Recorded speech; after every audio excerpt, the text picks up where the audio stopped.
Olá, vamos lá, terceirão. Nós vamos continuar com Bio 1, na frente 141. Nós vamos iniciar hoje, então, o módulo 16, continuando na apostila 3 de vocês, tá? Então, hoje nós vamos falar sobre membrana celular. Turma, todas as células, independente dela ser eucariótica ou procariótica, elas apresentam um revestimento externo a elas. A esse revestimento, nós damos o nome de membrana plasmática, ou se não, plasmalema. Dentre várias das atribuições dadas à membrana plasmática, uma que nos interessa para o assunto que vamos iniciar daqui para frente, é falar que a membrana plasmática ela tem a função de controlar o fluxo de substâncias. Tanto substâncias que estão no meio extracelular e vão passar para o meio intracelular, ou se não, vice-versa. Só que tudo que a gente sabe hoje sobre composição e estrutura da membrana, certamente levou um certo tempo para que se pudesse consolidar o que a gente sabe hoje. Por quê? A membrana plasmática ela é uma estrutura extremamente delgada, ela é muito fina. E alguns dos seus detalhes só pode ser realmente bem visto, estudado, observado com o auxílio de um microscópio eletrônico. No entanto, mesmo antes de saber qual é a composição, a estrutura de uma membrana, já se tinha uma noção, já se tinha algumas evidências que existia externamente a uma célula uma barreira de proteção. Baseado em que se previa, que se imaginava que existia essa estrutura externa? Eles pegavam células e mergulhavam essas células em soluções de diferentes concentrações. Ora uma solução salina, ora uma água destilada, e eles observavam que o volume e a forma da célula, ela então se alterava de acordo com a solução que essa célula ela era mergulhada. Então, a partir daí, se tinha então evidências de que existia externamente alguma estrutura revestindo essa célula. Hoje, nós sabemos que essa estrutura, então, é a membrana plasmática, e que essa membrana plasmática ela tem composição lipoproteica, ou seja, a membrana plasmática ela é formada, na verdade, por uma bicamada lipídica, em torno de 75% é de lipídio e 25% ela é feita de proteína. Então vamos falar um pouquinho sobre essas duas camadas. Observando o resumo que vocês têm em mãos aí, observa que o lipídio que compõe a membrana plasmática é um lipídio especial, chamado de fosfolipídio. Esse fosfolipídio, ele apresenta uma propriedade importante. Que propriedade é essa? Ele tem uma parte dele que tem afinidade pela água e ele tem uma outra parte que não tem afinidade pela água. Então, vamos lá.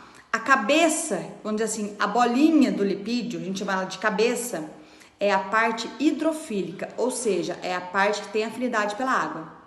Ela é feita principalmente de glicerol, ela é feita de álcool e ela é feita de fosfato. E a cauda desse fosfolipídio é a parte hidrofóbica, constituída de ácido graxo, ou seja, é aquela parte que não tem afinidade pela água. Então, observa só, nessa bicamada, vamos dizer assim, duas carreiras enfileiradas de fosfolipídios compõem então a parte principal da membrana plasmática, que é a parte lipídica. De tal forma que as partes hidrofóbicas ou a cauda dos lipídios, elas ficam em contato entre si. E a parte hidrofílica, uma fica em contato com o meio extracelular e a outra fica em contato com o meio intracelular. As proteínas que compõem essa membrana plasmática, o restante delas, 25% das proteínas, são proteínas, ora elas estão voltadas apenas na face externa da célula, ora essas proteínas elas estão voltadas para o meio intracelular e há algumas proteínas que atravessam completamente a membrana plasmática. Gente, uma característica importante, esse modelo de membrana plasmática, ele foi proposto por dois cientistas, que é os chamados Singer e Nicholson. Esses dois cientistas, eles denominaram a membrana plasmática como denominada de o mosaico fluido. O que isso quer dizer? Tanto as proteínas quanto os lipídios, elas se movimentam ao longo da membrana plasmática.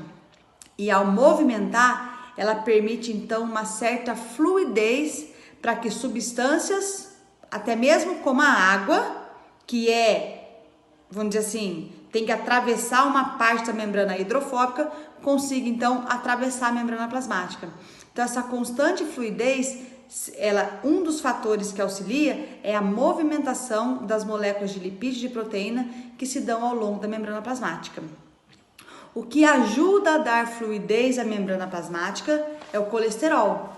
Apenas nas células animais tem a presença do colesterol que, variando a quantidade desse colesterol, você consegue então dar maior fluidez ou maior rigidez à membrana plasmática de acordo com a necessidade. Uma outra propriedade, uma outra característica importante que tem na membrana plasmática, só que agora é apenas na membrana plasmática das células animais e dos protozoários. Na parte voltada para o meio externo, existe a presença do chamado glicocálice. O que é o glicocálice? É a associação de um carboidrato com um lipídio ou de um carboidrato com uma proteína. Esse glicocálice, ele desencadeia 3 funções importantes nessas células, que eu coloquei para vocês aí em cor de rosa. A primeira função é a função de proteção da célula. Segunda função, reconhecimento de substâncias, para poder deixar entrar dentro da célula. E o terceiro é a retenção de nutrientes. Nutrientes ficam retidos ali para que a célula possa, então, aproveitar esse nutriente. Então, tudo isso são funções executadas pelo glicocálice. Retorna lá no modelo da membrana plasmática e observa que esse modelo, ela se assemelha a um sanduíche, aonde as cabeças, vamos dizer assim, dos lipídios significaria o pão. E as caudas dos lipídios em contato representaria para nós o recheio presente nesse pão, presente nesse sanduíche, tá? Então esse é o modelo da membrana plasmática de todas as células que compõem os seres vivos. Lembra, pessoal, as células eucarióticas, elas têm ainda internamente um rico sistema de membranas. Por exemplo, o retículo endoplasmático liso e o retículo endoplasmático rugoso. São estruturas que são continuidades da membrana plasmática. Então, apresentam a mesma composição da membrana plasmática. Algumas organelas, que são as chamadas organelas membranosas. Cloroplasto, mitocôndria, complexo de Golgi, que são as organelas que também têm revestindo elas membrana. A membrana plasmática a membrana dessas organelas, tem a mesma composição da nossa membrana plasmática. E uma característica bem relevante do glicocálice é o seguinte: o carboidrato que compõe o glicocálice, que faz parte do glicocálice, ele pode ser diferente entre os seres vivos. E isso pode, então, desencadear reações imunitárias, quando um indivíduo que tem um tipo de carboidrato entra em contato com outro tipo de carboidrato diferente do dele. É o que acontece, por exemplo, pessoal, nas reações que ocorre lá no sistema sanguíneo ABO, quando pessoas de grupos sanguíneos diferentes recebem sangue diferente do seu. Então, por exemplo, uma pessoa que tem sangue tipo A, ela apresenta o seu carboidrato específico do glicocálice. Se ela entra em contato com uma pessoa do sangue tipo B, o carboidrato dela é diferente. Então, isso vai desencadear a reação de aglutinação, a reação imunológica, que são as reações de aglutinação, que nós vamos rever esse assunto lá quando a gente for retomar a parte da genética, tudo bem? E agora, para nós terminarmos, então, vamos falar um pouquinho sobre 3 especializações importantes que a membrana plasmática sofre.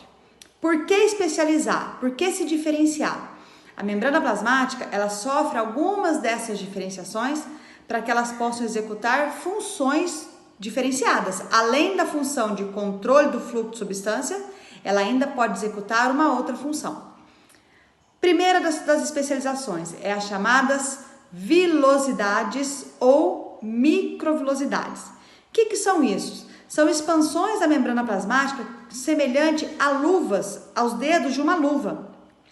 São essas dobras que a membrana faz para poder aumentar a superfície de absorção. Lá no nosso intestino, todo o nosso intestino, as células que revestem os nossos intestinos, apresentam essas microvilosidades. A função disso daí, dessas células terem essas microvilosidades, é principalmente durante a passagem do quilo lá pelo intestino, para que ele passe mais vagarosamente, percorrendo todas essas microvilosidades e aumente a superfície de absorção. Segunda especialização, são chamados desmossomos. Pessoal, os desmossomos são placas arredondadas que ocorrem entre a membrana plasmática de células adjacentes. A função desses desmossomos geralmente são as proteínas que formam essas placas arredondadas. É a ancoragem de proteínas aí e para aumentar a adesão entre as células, para que as células elas fiquem mais próximas umas às outras. Exemplo de células nossas que tem a presença dos desmossomos são as células epiteliais ou células de revestimento, para que elas fiquem bem unidas umas às outras, revestindo uma certa cavidade ou um certo epitélio nosso. E a terceira da especialização é as chamadas interdigitações.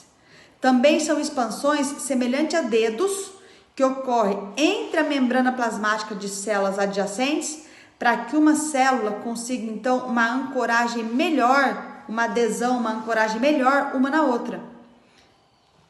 Esse tipo de especialização também está presente nas células de epitélio, células de revestimento do nosso corpo.